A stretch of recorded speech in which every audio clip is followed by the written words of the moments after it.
Reggie White might have been the most dominant player to ever lace him up in the NFL. In 8 years with the Eagles, he missed only 8 games and still had more sacks than games played. In his second year, he started an all-pro run that didn't end till his second retirement, bro. The dude has more sacks than anybody in the history of professional football. He had his jersey retired by his college team, 2 NFL teams, and he won a Super Bowl. But his impact on the game as we know it today goes even deeper than that. He played a part in the first ever Lambeau leap. He's also part of the reason we have modern free agency. Bro, he inadvertently shortened the draft from 12 rounds down to 7. How was he involved in everything? Bro, his story reads like a modern day folktale, all the way down to the ambiguous ending that you're then left to interpret for yourself. Throughout the course of this video, I'll discuss these things, but the thing we can't lose in these great accomplishments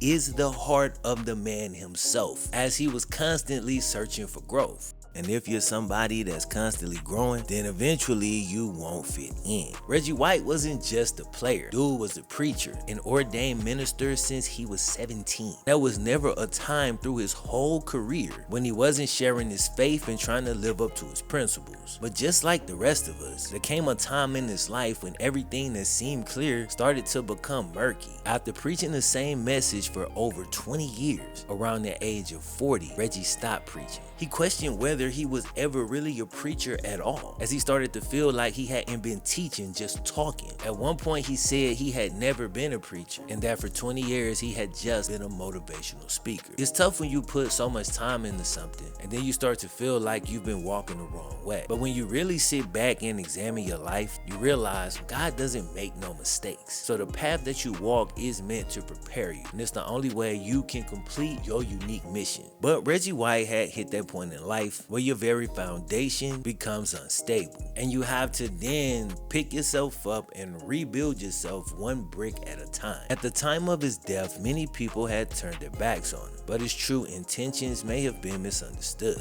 This is the story of Reggie White, the minister of defense, the preacher on the D-line.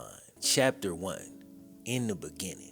Reggie White was born out of wedlock. His mom was only 19 when she gave birth. Reggie's dad wasn't always around. He played semi-pro baseball and stayed on the road, chasing that dream to make the big leagues. Now, when Reggie was 7, his parents got married. Well, at least one of them did. And while Reggie's dad was a free-spirited dreamer, his new stepdad was a military man. His mom had found the stability that she needed, but Reggie had already found his rock. Every Sunday, Reggie walked with his grandma. They walked 5 miles to attend church service. When Reggie's mom announced she was moving the family to Kansas to live with Reggie's new stepdad, Reggie opted to stay with grandma, right there in good old Chattanooga, Tennessee. So Reggie White would remain in Tennessee through college and his early pro career. But as much as he loved his Tennessee home, when he was young, everything wasn't always perfect. One thing he had to deal with was verbal bullying. He wasn't physically bullied due to his size. I mean, like, what was them little kids gonna do? But the thing that saved them from physical bullying is the thing that caused the verbal abuse. Here's a quick quote. "When I was a child, I was bigger than the other kids. Kids used to call me Bigfoot or the land of the giant. First they tease me,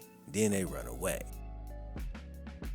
When Reggie was 12 years old, he did something most adults struggle to do. He quieted the noise of his peers and the world around him, and he was able to hear God's voice clearly. This is a voice that lives inside of us all. But at every stage, life can be so noisy that we forget how to recognize or listen to it. I think this is why so many of our convictions about what we want to do with our lives are always strongest when we're kids. And as we get older, society steps in and have us chasing things that we never actually wanted, but we're told we should want it so many times that it reprograms us and then we join the rat race. But not Reggie White. When he started playing football in the 7th grade, he found something that he was undeniably good at. He can use his size, strength, and his speed fully. He didn't have to hold back and wasn't ridiculed for it. So shortly after the dude started playing, he calls his mom and says, "Ma'am, I want to be 2 things, a pro football player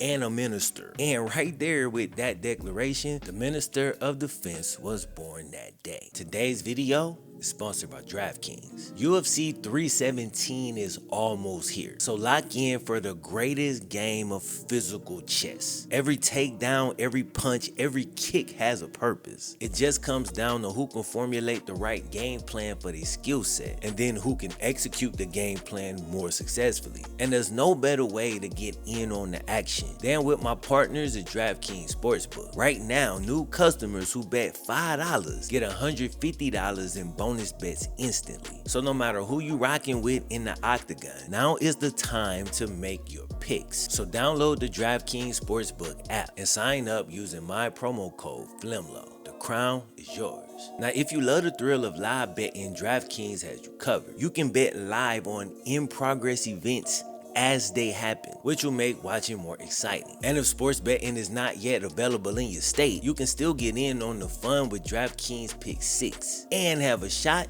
to win cash prizes. So download the DraftKings Sportsbook app now. New customers use my promo code FlemLo and bet $5 on any wager to get $150 in bonus bets instantly. That's promo code FlemLo, only at DraftKings Sportsbook.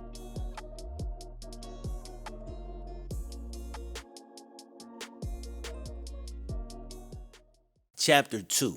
Minister or Menace. A few years later, he'd already accomplished one thing, as he became an ordained minister at just 17. Already at that age, Reggie was about 6'5", 290. His athleticism shocked anybody who saw him. When it came to sports, the young minister was actually more like a menace. At least that's how his opponents saw him. Bro, dude was an all-state basketball player, like drive to the cup at your own discretion. He was also an All-American tight end in football, but of course his best position was on the D-line. Due in part to his love for his Chattanooga home, he accepted a scholarship to the University of Tennessee. He could have gone to nearly any school in the country, but voluntarily became a volunteer. The college schedule was great for Reggie. He played on Saturday and preached on Sunday. Even back then, bro, he traveled all around Tennessee, preaching at a variety of churches while his play on the field kept elevating. As a freshman, he played a rotational role. He recorded 51 tackles, had 2 sacks,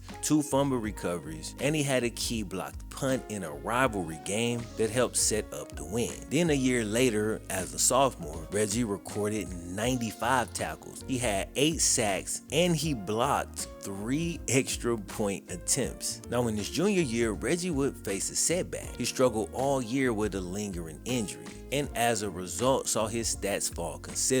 Just 47 tackles and only 7 sacks, but that 7 sacks still led the team. Despite that fact, it wasn't the production that Reggie was accustomed to or satisfied with. So when his senior year rolled around, the minister of defense, who was finally healthy, went on a rampage, unleashing his wrath on the field. So when his senior year rolled around, he recorded 100 tackles, and this man set a single season school record with 15 sacks, racking them up, doubling his total from the year before. He also found new ways to disrupt offenses, as he even got hold to his first interception. He left Tennessee back in 1984, but his career sack record stood till 2016. He eventually made it into the College Football Hall of Fame, but one measly haul wasn't big enough for Reggie. Chapter 3. Reggie White shocks the football world. In 1984, Reggie left Tennessee. More accurately, he left the University of Tennessee. He still didn't want to leave the state itself, which helped to influence his next shocking decision. Reggie White, one of the greatest NFL defenders ever, chose to pass on the NFL when he came out of college. The USFL at that time was swiping away big NFL talent with bigger contracts and a few other perks. So back in 1984, the average first round pick in the NFL draft made about $1 million.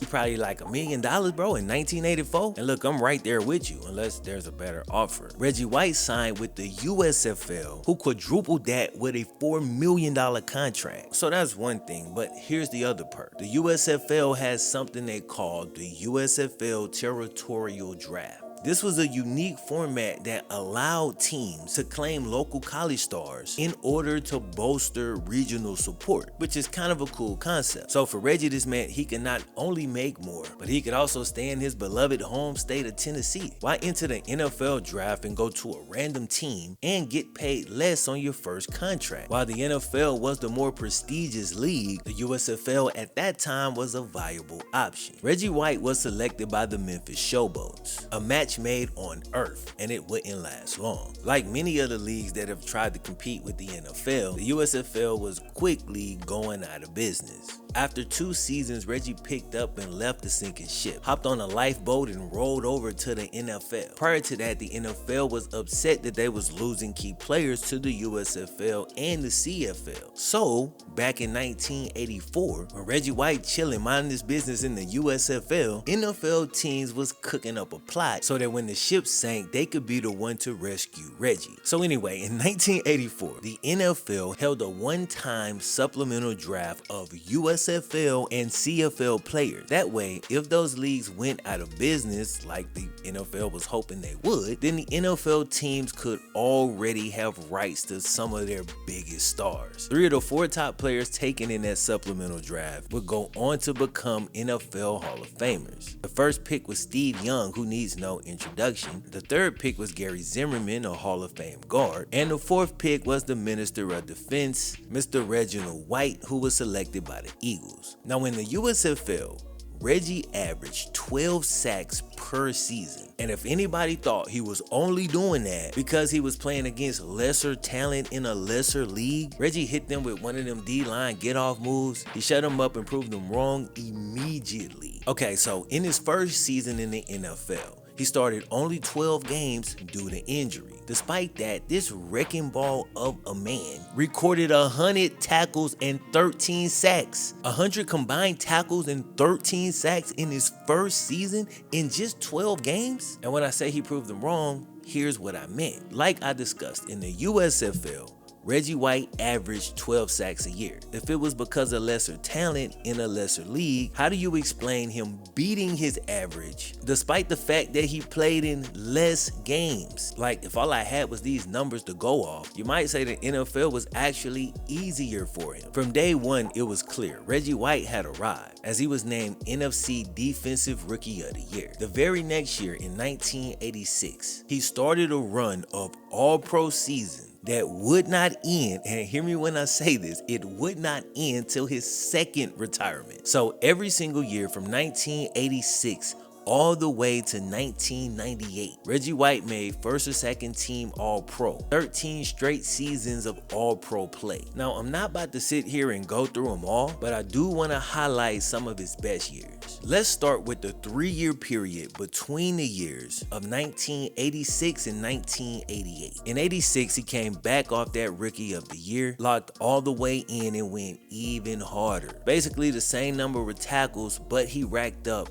18 sacks in his first full season. His most impressive season's gotta be 1987. He led the whole NFL in sacks that year. And he didn't just lead, bro. He damn near lapped everybody, including Bruce Smith and Lawrence Taylor. Dude had 8.5 more sacks than the second highest person on this list. And while everybody else is hovering around the same number, Reggie's sitting at the top taking a nap. But the thing that makes it even more impressive was the fact that there was a player strike that year. So the season was shortened to 15 games, but most of the notable players, including 4 out of 5 guys on this list, only played 12 games. Meaning Reggie White recorded his career high in sacks in the year he played the fewest games of his career. To do that, he had to average damn near 2 sacks a game. Dude was the definition of unblockable. And it's crazy because if that had been a full season, he most likely would have broken the league sack record, which was only 22 at the time. I think it's 22 and a half now, you know. So a normal season back then, right, was 16 games, 4 more games to play. In those 4 more games, he only needed 3 sacks, and he would still hold the NFL record today. Now, if he played 4 more games, but was able to keep up the pace that he had going, which again was 1.7 sacks a game, then that would have put him at 27 sacks, and he'd hold the the record today by a comfortable margin. Now, hypotheticals aside, his insane production in a shortened season led to his first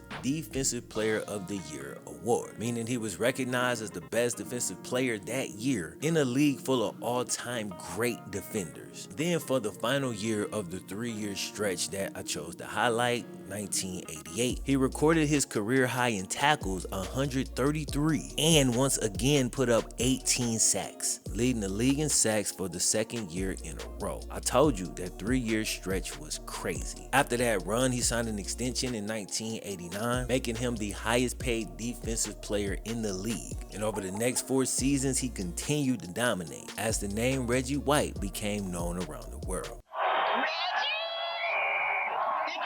Chunky soup? How did you get down here? Ma? Did you eat your chunky soup? Yeah, Ma. Chunky beef with country vegetables. With more beef than any other soup. Lean beef, potatoes, vegetables. Chunky always hits the spot. Where'd you get that outfit? Can't talk, gotta go. Just want to make sure you're eating good. That's my mom. Oh, yeah? Which one? Campbell's Chunky Soup. It's loaded with beef. Chapter 4. Reshaping the NFL. Reggie didn't just leave his mark on opposing quarterbacks. He left an imprint on the league that we can still see today. In '92, Reggie White, along with 4 other players, filed an antitrust lawsuit against the NFL. The trial was called White versus the National Football League. So the lawsuit challenged the NFL's restrictions on player movement and free agency, specifically targeting something you probably never heard of called the NFL's Plan B system. Now, the NFL's Plan B system worked in a similar way to something that is still available in the league today. Let me lay some groundwork and I'll explain in a second. From 1989 to 1992, when the NFL was under its Plan B system, teams had 47 players on the active roster, and they could protect or restrict 37 of them. So in this case, to protect or restrict means that if a player negotiated and signed with another team, one, the original team still had the ability to match the offer and force the player to stay, and 2, it meant that if the original team chose not to match the offer, then the new team would still have to give up draft picks in order to sign a player in that old free agency. Part of this has lived on in today's NFL with the non-exclusive franchise tag, which allows a player to sign an offer sheet with another team, but just like the old Plan B system, the original team has the right to match the offer or receive 2 first-round draft picks in compensation if they don't match the offer and the player leaves. The Ravens used this on Lamar Jackson a couple years ago, and it was a notable one because he was trying to negotiate his contract with them, and the media was covering it as if nobody wanted Lamar. The truth is there was, 1, probably some collusion going on, but 2, you can see the effects and how restrictive that is in real time, as other teams didn't want to pay a record-breaking contract and give up 2 first-round picks. Not to mention, even if they made the offer, the Ravens still had a chance to match. But back during the NFL's Plan B era, that's how free agency went for every player. The White versus the National Football League lawsuit aimed to create greater freedom for the players to negotiate contracts with different teams, and fortunately, they succeeded. The case ultimately led to a settlement in 1993 that significantly reformed free agency in the NFL, doing away with the NFL's Plan B system. This paved the way for modern free agency. So like I said, we're still seeing the effects of this today. Now, the lawsuit also inadvertently led us to the modern NFL draft, as another part of the settlement dropped the draft from 12 rounds down to 8 in 1993. And then a year later in 1994, it dropped to 7 rounds, where it's still at. So like I said, Reggie White played a huge role in ushering in certain parts of the modern NFL. But as cool as that is, there's one more piece of NFL history that he helped shape. As the best player in the NFL's first true free agency class, Reggie was in a good spot. He quickly became the most sought after free agent in the league, and teams was throwing money. Think about this. Dude recorded 124 sacks throughout his time with the Philadelphia Eagles. Now, let me put that in perspective for you so you can see how crazy it is. Again, dude recorded 124 sacks, but bro, he only played in 121 games. So he had more sacks than games played during his tenure with the Eagles. And now free agency was really free agency. Dude was about to be walking around like King Solomon. Reggie White would ultimately sign with the Green Bay Packers, once again becoming the highest paid defender in the league. And the only two players in the whole NFL who made more money than Reggie White at the time was John Elway and Dan Marino. I'ma just let the beat breathe on that one.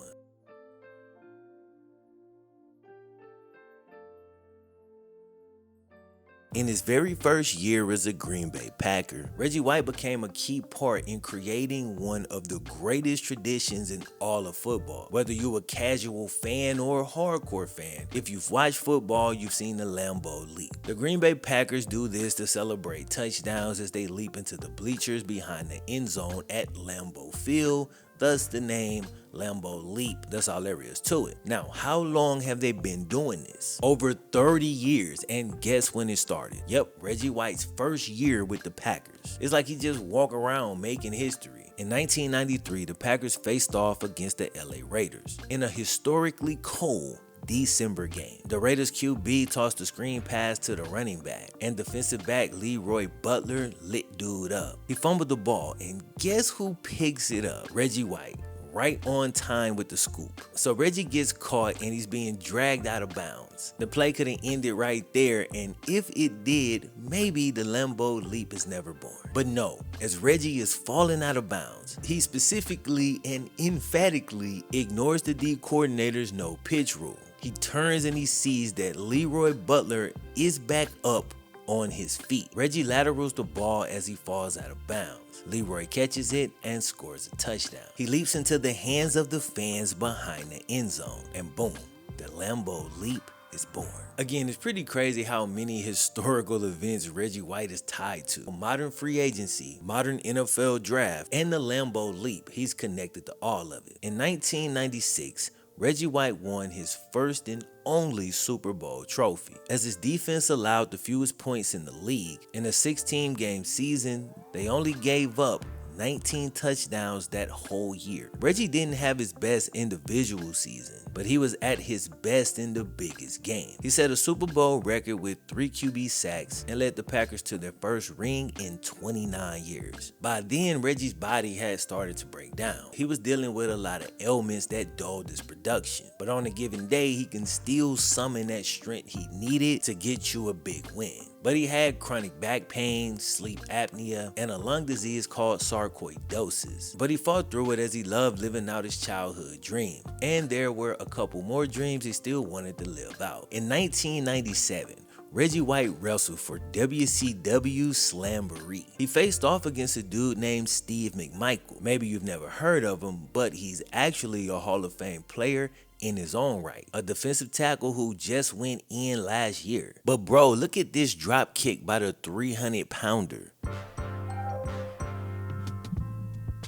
In 1997, the Packers once again returned to the Super Bowl, but this time fell short. And despite a respectable 11 sacks during that season, folks were starting to write the end of Reggie's career. But in 1998, at nearly 40 years old, in his 14th season in the NFL and his 16th season as a pro football player, Reggie White pulled off something amazing. He recorded his highest sack total in a decade and got his career high in forced fumbles, which was enough to win him his second Defensive Player of the Year award. Bro, he won it in 1987 and then again in 1998, 11 years apart, which is unheard of. This also marked his 13th straight Pro Bowl selection, which at least at that time was the record for most consecutive Pro Bowls. But Defensive Player of the Year in year 16 is honestly unbelievable, bro. Making it even crazier is the fact that dude retired prior to that 98 season. But he changed his mind last minute, then came back and was the best defender in the whole league that year. Following the 1998 season, Reggie Reggie White retired from the game again. A perfect way to go out. You just got your second Defensive Player of the Year award, won the Super Bowl a couple years earlier. We're talking about leaving at the perfect time. But old Reggie just couldn't stay away, and 2 years later, he returned to the league. He played his final season with the Carolina Panthers,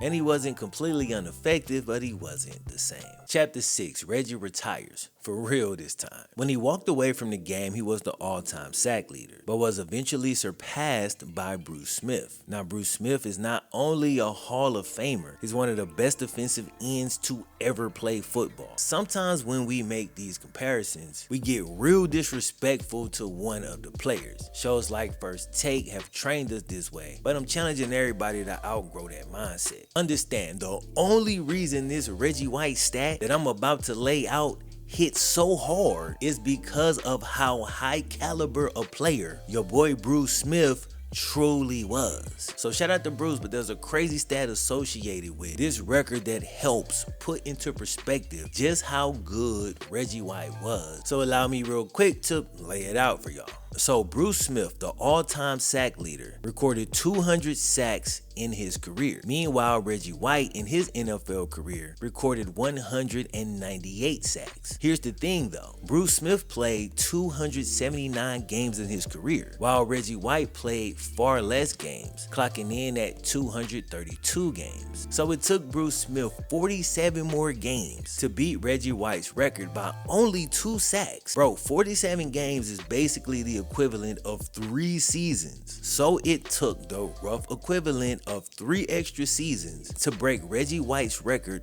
by 2. Then you can really take it a step further, because once again, Reggie started his career in the USFL, and in 2 seasons over there, he accumulated 23.5 sacks. So had he gone straight to the NFL, his record at this point would be untouchable. If you ignore the leagues and just count the record for most professional football sacks, then Reggie's number is 221.5, giving him a comfortable lead until this day, with no active players being anywhere close to what he did on the football field. Chapter 7, the 7th day. After his third and final retirement from football, Reggie looked to continue his work as a minister. But now that football was done, he was forced to confront a growing resentment for organized religion. He felt he was stronger than ever in his relationship with God, but he began to feel more separation from some of the religiosity that he'd grown up in for most of his life. And he got to this tough point where he started to question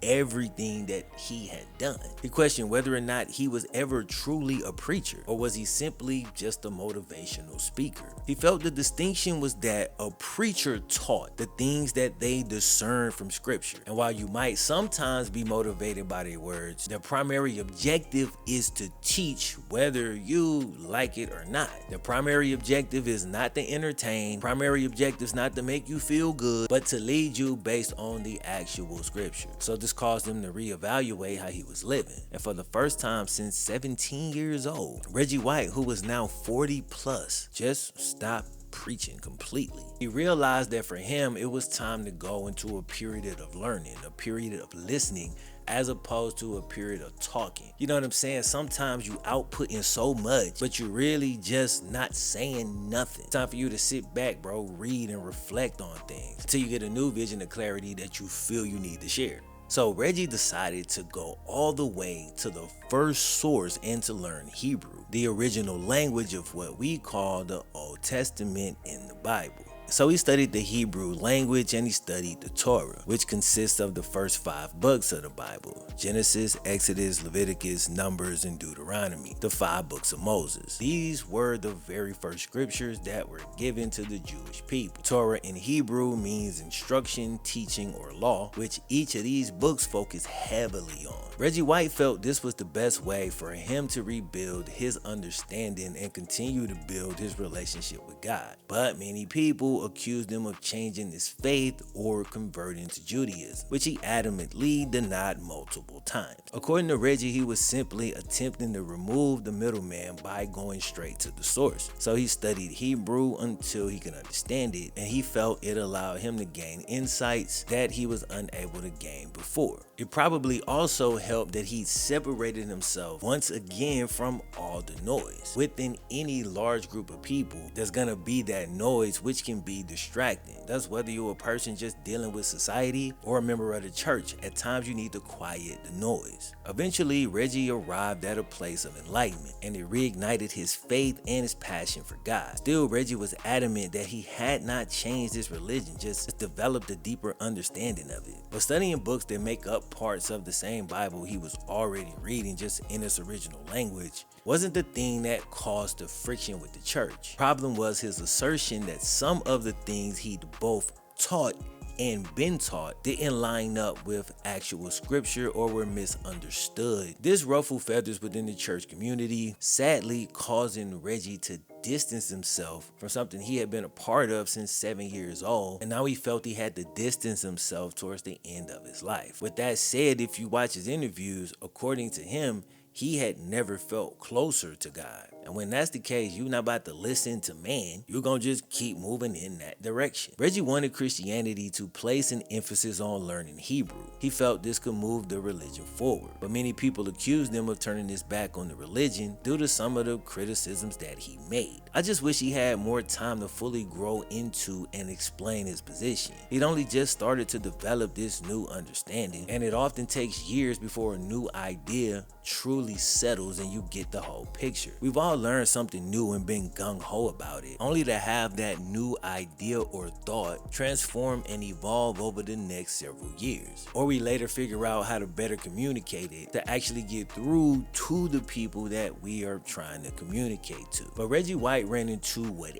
everybody watching this video either will or already has run into at some point or another. If, and that's if, you continue to pursue your purpose on this earth, at certain points you might know exactly what that is, and then at other points feel completely lost. But that lack of clarity is necessary, bro, because it pushes you in the direction that you really need to go. It pushes you out your comfort zone, you know, where growth takes place, and it hurts. It's hard, but that's why we here. Sometimes the thing you find separates you from some of the people you attracted on other parts of your journey. They might unsubscribe, but you can't be discouraged when they jump ship, because when you're really on your purpose, they'll be replaced by others who can and will receive whatever your new message is. If we can tap into God's purpose for us, that's the only way to reach true fulfillment. And when you reach it, you'll get more joy from moving in that purpose than you will from something like,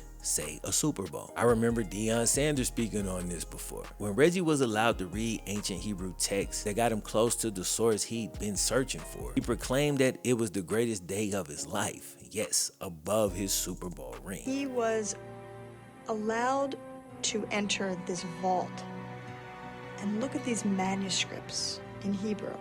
And he was so proud that he could actually read some of them himself. Reggie was really moved by this. At the end of the day, he made the remark that this was the best day of his life. And I said, you won the Super Bowl. Do you really mean this was the best day of your life? And he turned to me and he said, this was an answer to prayer. Now, was he right?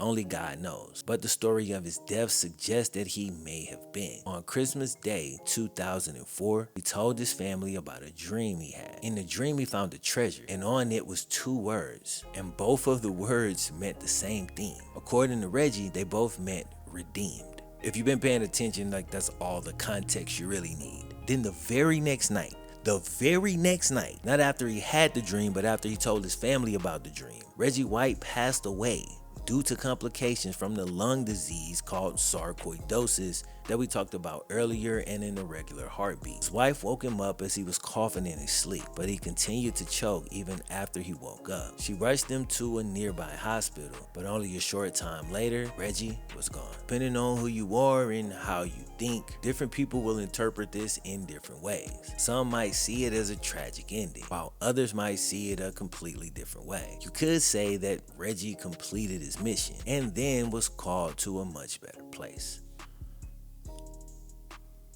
Okay, final application. So to the few of y'all who made it to the end of this video, I'm gonna challenge you the same way I challenged myself. A while back, we talked about the male identity crisis in the Andrew Luck video that I did. Here, I'm gonna echo the same thing I said in that video. Just as a reminder if you fell off track. The challenge is to quiet the noise that's all around you. Search your heart for your purpose and attack your mission like Reggie White did. Whether you agree with him or not is honestly irrelevant at this point. What we're trying to take away is the principle to attack your mission, whatever that is, that only you was made for.